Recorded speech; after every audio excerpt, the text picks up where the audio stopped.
Hello నేను శేషరావు. భారత railway మరింత దగ్గర కావడానికి ప్రజలకు ప్రయత్నం చేస్తుంది.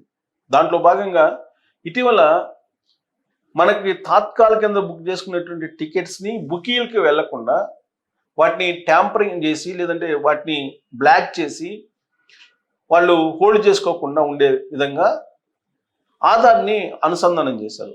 దాంతో ఎవరికి వాళ్ళే ఇండివిజువల్గా తత్కాల టికెట్లను బుక్ చేసుకుంటున్నారు. ఇప్పుడు ఇంతకుముందు దాదాపుగా ఒక 2,50,00,000 మంది ఈ ఐఆర్సిటిసి వెబ్సైట్లో నమోదు చేసుకొని వాళ్ళు ఈ తత్కాల టికెట్ను బ్లాక్ చేసేసి ప్రైవేట్లో అమ్ముకునేవాళ్ళు, దందాలు చేసేవాళ్ళు. దానికి ఆల్మోస్ట్ చెక్ పెట్టింది, అది సక్సెస్ అయింది. ఇప్పుడు కరెంట్ బుకింగ్ కానీ లేదంటే రైల్వే బుకింగ్ని ఫస్ట్ 15 నిమిషాలు లేదంటే హాఫ్ అన్ అవరు ఈ ఆధార్ లింకప్ అయినటువంటి వాళ్ళకే అవకాశం ఇచ్చేలాగా నిర్ణయం తీసుకుంది. ఇది సంచలనమైనటువంటి నిర్ణయం. ఆ తర్వాత మిగతా వాళ్ళు ఎవరైనా బుక్ చేసుకోవచ్చు. ఫస్ట్ ఆధార్ లింకప్ అయితేనే ఐఆర్సిటిసి వెబ్సైట్లోకి వెళ్ళి అలాంటి వాళ్ళకు మాత్రమే బుకింగ్ అవకాశం కల్పిస్తుంది. దీని ద్వారా ఏంటంటే ఈ బల్క్గా బుక్ చేసేటువంటి కొంతమంది ట్రావెలర్స్ ఉంటారు, ట్రావెల్ ఆఫీసులు పెట్టుకొని బల్క్గా బుక్ చేసి ప్రైవేట్గా ఎక్కువ రేట్లకు అమ్ముతూ ఉంటారు. అలాంటి వాళ్ళకి ఇంకా అవకాశం ఉండదు. ఫస్ట్ హాఫ్ అన్ అవర్ లేదా ఫస్ట్ 15 నిమిషాలు, ఆ తర్వాత బుక్ చేసుకోవచ్చు. ఇలాంటి ఫెసిలిటీని ఇప్పుడు ఇండియన్ రైల్వే కల్పించబోతుంది. దానికి సంబంధించిన న్యూస్ ఏంటి అని అంటే, ఇండియన్ రైల్వే ఈ మధ్యకాలంలో అనేక సంస్కరణలను చాలా వేగంగా చేపడుతుంది ప్రయాణికుల సౌకర్యార్థం. ఇప్పుడు దేశవ్యాప్తంగా రైల్వే ప్రయాణికులకు ఇది ఒక ముఖ్యమైనటువంటి అప్డేట్. ఎందుకనంటే రైల్వే టికెట్ల బుకింగ్ వ్యవస్థలో పారదర్శకత పెంచేందుకు, మోసాలకు అడ్డుకట్ట వేసేందుకు రైల్వే బోర్డు కీలక నిర్ణయం తీసుకుంది. 2025 అంటే ఈ సంవత్సరం అక్టోబర్ 1వ తారీఖు నుంచి జనరల్ రిజర్వేషన్ టికెట్ల బుకింగ్కు కూడా ఆధార్ను తప్పనిసరి చేయనుంది. సో జనరల్ బుకింగ్ ఇప్పుడు దాకా ఏంటి, ఎవరైనా చేసుకోవచ్చు, కానీ ఇక నుంచి ఆధార్ అనుసంధానం అయి ఉంటేనే ఈ బుకింగ్ వస్తుంది. అయితే ఈ నిబంధన బుకింగ్ ప్రక్రియ మొత్తానికి కాకుండా టికెట్లు అందుబాటులోకి వచ్చిన మొదటి 15 నిమిషాలకు వరకు మాత్రమే వర్తిస్తుంది. ఏమిటి కొత్త నిబంధన? ప్రస్తుతం తాత్కాల టికెట్లు బుక్ చేసుకోవాలంటే ఐఆర్సిటిసి ఖాతాకు ఆధార్ అనుసంధానం తప్పనిసరిగా ఉంది. ఇప్పుడు ఈ విధానాన్ని జనరల్ కోటా టికెట్లకు కూడా విస్తరించారు. ఉదాహరణకు ఒక ప్రయాణికుడు నవంబర్ 15న ప్రయాణించేందుకు శివగంగా ఎక్స్ప్రెస్లో టికెట్ బుక్ చేసుకోవాలనుకుంటే నిబంధనల ప్రకారం 60 రోజులు ముందుగా అంటే సెప్టెంబర్ 16న అర్ధరాత్రి 12:20 గంటలకు బుకింగ్స్ ఓపెన్ అవుతాయి. కొత్త నిబంధన ప్రకారం 12:20 నుంచి 12:35 మధ్య అంటే మొదటి 15 నిమిషాల పాటు కేవలం ఆధార్ వెరిఫికేషన్ పూర్తి చేసుకున్న ఐఆర్సిటిసి యూజర్లు మాత్రమే టికెట్లు బుక్ చేసుకోగలరు. ఆధార్ లింక్ లేని ఖాతాదారులకు ఆ సమయంలో బుకింగ్ చేసుకునే అవకాశం ఉండదు. ఈ కీలకమైన సమయంలోనే టికెట్లకు అత్యధిక డిమాండ్ ఉంటుంది కాబట్టి నిజమైన ప్రయాణికులకు న్యాయం చేసేందుకు ఈ నిర్ణయం తీసుకున్నట్లు రైల్వే అధికారులు తెలిపారు. పండుగల సీజన్లో ప్రయోజనాలు ఉంది ఇలాంటి ప్రక్రియ వల్ల. ఎందుకు ఎలా అంటే దీపావళి, హోలీ, చాట్ పూజ వంటి ప్రధాన పండుగల సమయంలో, అలాగే పెళ్లిళ్ళ సీజన్లో రైలు టికెట్లకు తీవ్రమైన పోటీ ఉంటుంది. బుకింగ్స్ ప్రారంభమైన కొద్ది క్షణాల్లోనే టికెట్లు అయిపోతాయి. ఈ డిమాండ్ను ఆసరాగా చేసుకుని కొందరు అక్రమార్కులు, ఏజెంట్లు మోసపూరిత పద్ధతుల్లో టికెట్లను బ్లాక్ చేస్తున్నారు అనే ఆరోపణలు ఉన్నాయి. ఈ కొత్త ఆధారిత నిబంధనతో ఇలాంటి అక్రమాలకు అడ్డుకట్ట పడుతుందని రైల్వే బోర్డు భావిస్తుంది. దీనివల్ల సాధారణ నిజమైనటువంటి ప్రయాణికులకు టికెట్లు దొరికే అవకాశాలు మెరుగుపడతాయి. ఇప్పటికే 2025 జూలై నుంచి తత్కాల్ బుకింగ్కు ఈ విధానం విజయవంతంగా అమలవుతున్న నేపథ్యంలో ఇప్పుడు జనరల్ కోటాకు కూడా దీన్ని విస్తరించారు. ప్రయాణికులు ఏం చేయాలి?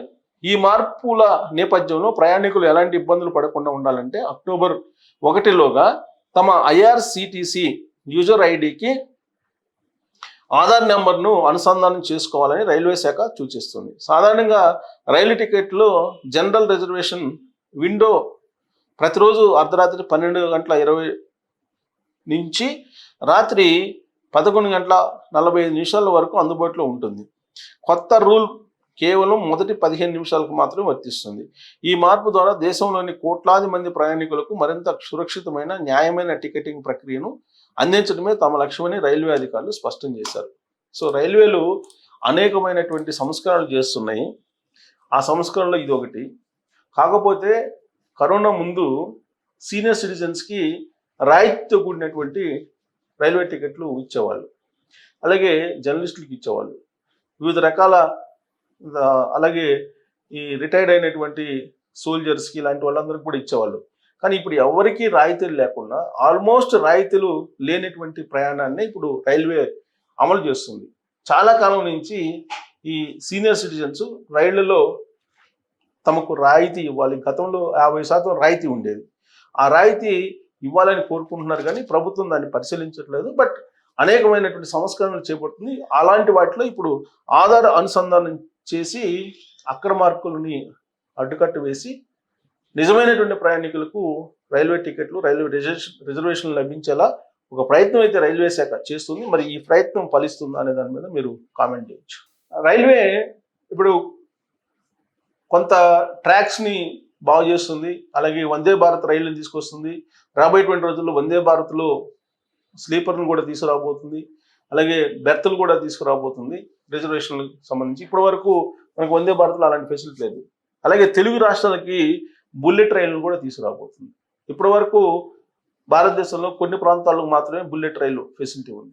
రాబోయేటువంటి రోజుల్లో మనకి 1 సంవత్సరం కాలంలో బుల్లెట్ రైలు కూడా రాబోతుంది.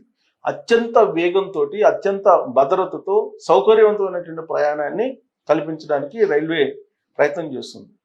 ఈ ప్రయత్నాలన్నీ కూడా ప్రయాణికుల సౌకర్యార్థమే. అలాగే రైల్వే స్టేషన్ని ఆధునీకరిస్తుంది. రాబోయేటువంటి రోజుల్లో ఎయిర్పోర్ట్లో ఏ విధంగా అయితే చెక్ ఇన్ అయ్యేటువంటి సమయంలో లగేజెస్ని తూకం వేసి అనుమతిస్తారో అదే తరహాలో రైల్వేలో కూడా థర్డ్ ఏసీకి కొంత లగేజీ, సెకండ్ ఏసీకి కొంత లగేజీ, ఇలా ఒక మ్యాక్సిమం మ్యాక్సిమం బరువు ఉన్నటువంటి దాన్ని నిర్ధారించి ఆ 70 కేజీలో 40 కేజీలో అనుమతిస్తారు. ఆ బరువు మాత్రమే అనుమతిస్తారు, మిగతా దానికి ఛార్జీ వేసేటువంటి ఒక నిర్ణయం కూడా ఇప్పుడు రైల్వే శాఖ తీసుకుంటుంది. అలాగే జనరల్లో ప్రయాణించేటువంటి వాళ్ళకి నిర్ధారిస్తుంది ఎన్ని కేజీలు తీసుకెళ్ళచ్చు అనేది. సో ఇలా నిర్ధారణ చేస్తున్నటువంటి క్రమంలో రాబోయేటువంటి రోజుల్లో ఎయిర్పోర్ట్లో ఎలాంటి నిబంధనలు ఉంటాయో అలాంటి నిబంధనలు ఇక రాబోయేటువంటి రోజుల్లో రైల్వేలో కూడా రాబోతున్నాయి. అనేక సంస్కరణలు చేపడుతుంది సౌకర్యవంతమైన ప్రయాణం కోసం. అలాగే రాబోయేటువంటి రోజుల్లో ఇప్పుడు మనం మెట్రోలో ఏ విధంగా అయితే లోపలికి వెళ్ళాలంటే స్క్రాచ్ చేస్తాం టికెట్, అప్పుడే ఓపెన్ అవుతుంది, అప్పుడే ఎంటర్ కాగలం. అలాంటి సిస్టమ్ని రైల్వే స్టేషన్లో కూడా తీసుకురాబోతుంది. ఇప్పుడు ఒక ప్రయాణికుడిని ఎవరైనా సెండ్ ఆఫ్ ఇవ్వాలంటే ఆయనతోటి ఒక 4-5 వెళ్ళి సెండ్ ఆఫ్ ఇచ్చేస్తూ ఉంటారు. ప్లాట్ఫామ్ టికెట్ తీసుకోవట్లేదు చాలామంది. కానీ రాబోయేటువంటి రోజుల్లో అసలు ప్లాట్ఫామ్లోకి రైల్వే స్టేషన్ లోపలికి ఎంటర్ కావాలంటే ఈ స్క్రాచ్ సిస్టమ్ను పెట్టబోతున్నారు. సో భారత రైల్వే చేస్తున్నటువంటి అనేక సంస్కరణలు ఉన్నాయి. దాంతోపాటు రైల్వే శాఖలో ఉన్నటువంటి దొంగల్ని, దోపిడీదారుల్ని, అలాగే ఆన్లైన్ బుకింగ్ని ట్యాంపరింగ్ చేసేటువంటి వాళ్ళని, ఆన్లైన్ బుకీల్ని, వీళ్ళందరినీ కూడా కట్టడి చేసేందుకు టెక్నాలజీని ఉపయోగిస్తున్నారు. దాంట్లో భాగంగానే ఇప్పుడు ఆధార్ కార్డు అనుసంధానం అనేది పెట్టారు ఐఆర్సిటిసి. దాని కారణంగా బెనిఫిట్స్ ఏముంటాయి, నిజంగా బెనిఫిట్స్ ఉండే అవకాశం ఉందా అనే దాని మీద మీరు కామెంట్ చేయొచ్చు. Thank you.